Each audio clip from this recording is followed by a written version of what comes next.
আল্লাহর নবীর মিশন বাস্তবায়ন করব। নবীর মিশন কি ছিল ভালো করে শুনুন। আল্লাহ রাব্বুল আলামিন কোরআনে কারীমে 3 জায়গায় একই কথা বলেছেন, ওয়াল্লাযী আরসালা রাসূলাহু বিল হুদা ওয়া দীনিল হক।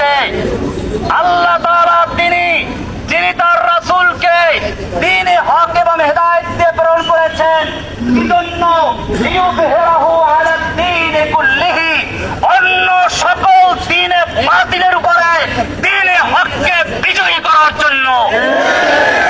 আমাদের এখন কর্মসূচি হচ্ছে আল্লাহর জমিনে আল্লাহর নবীর সেই মিশন বাস্তবায়ন করা, আল্লাহর দ্বীনে হককে সকল দ্বীনে বাতিলের উপরে বিজয়ী করে ইনশাআল্লাহ আমরা ইসলামের পতাকা উত্তোলন করে ছাড়বো। সেই কাজে আপনাদের সঙ্গী পাবো ইনশাআল্লাহ। তৌফিক দান করুন, আমিন। ধৈর্য ধারণ করুন, কোনো বিশৃঙ্খলা না করি। আর এখন কেউ মুসাফা করার চেষ্টা করবেন না। কারণ হচ্ছে এই, আসলে সেনাবাহিনী আমাদের যে সুবিধার্থী, তারা আমাকে বলেছিল গোপনে অন্য রাস্তা দিয়ে পার করে দিবে, কিন্তু আমি জানি আপনারা আমাকে তাদের চেয়েও ভালোবাসেন।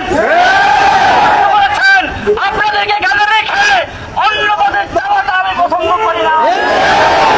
সেজন্য আপনাদের দোয়া পাওয়ার জন্য এবং আপনাদের মনের আবেগটাকে কিছুটা হলেও শান্ত করার জন্য আমি আপনাদের সামনে এসেছি। এখন আমরা কেউ কোনো বিশৃঙ্খলা করবো না। গাড়িটা যিনি চালাচ্ছেন ওনার বারবার অনুরোধ হচ্ছে, ভাই গাড়ির যেন কোনো ক্ষতি কেউ না করে, কেউ মুসাফা করতে না আসে, এরকম ভাবে গাড়ির যেন কোনো রঙের ক্ষতি না লাগে, কারণ গাড়িটা ওনার নিজেরও না। তো সেজন্য আমরা শান্তভাবে দীর্ঘ 11 বছর পর্যন্ত ধৈর্য ধারণ করতে পেরেছি। ইনশাআল্লাহ এখন কিছু সময়ের জন্য ধৈর্য ধারণ করলে আমাদের কষ্ট হবে না ইনশাআল্লাহ। আপনাদের সকলকে ধন্যবাদ, জাযাকুমুল্লাহ। আল্লাহ তাআলা আপনাদের সকলকে জাযা দান করুন। আমি ওই সকল ভাইদের জন্য দোয়া করছি, আবু সাইদ থেকে শুরু করে এই আন্দোলনে এবং এর আগে যারা আন্দোলন করতে গিয়ে শেখ হাসিনার নির্যাতনে শাহাদত বরণ করেছেন, আহত হয়েছেন, পঙ্গু হয়েছেন, আল্লাহ তাআলা তাদের সকলকে, যারা শহীদ হয়েছেন তাদের সকলকে জান্নাতবাসী করুন, যারা আহত হয়ে তাদেরকে শিফা দান করুন, আমিন।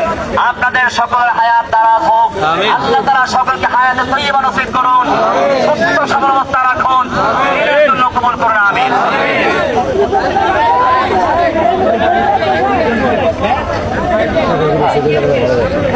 ভাই সাইডে হয়ে যা, সাইডে হয়ে যা, সকলে